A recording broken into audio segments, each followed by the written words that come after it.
So in this video, I'm going to show you how you could create a private story on Snapchat.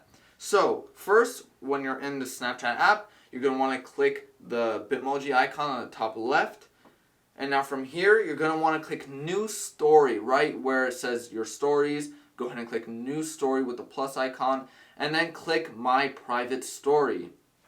Now from here, go ahead and pick whoever you want to be on that private story, aka whoever you want to actually see what you post. So if you don't want this person to see what you post, don't pick them here. But if you want to see these people see it, then you would pick those people, if you get what I mean.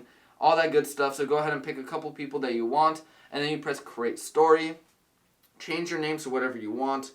We'll just say private, club. Be creative with the name. That's like the whole fun of it. Just be creative and twist in your own way. Go ahead and press Done, and you'll see it right down here with all your other stories. You would click it, and now you can actually post something on it. So if I was to just go ahead and do that, I could go ahead and post it on the private club. You can also click the 3 buttons on the side on the right of that private club, the private story, and then you'll see a whole bunch of different options like rename story, so you can rename it. You don't have to just choose one thing. You could delete the story, the private story, the whole entire just thing. You could see your viewers. You can auto-save snaps to memories. You can, of course, add a story. And that is how you add a private story on Snapchat.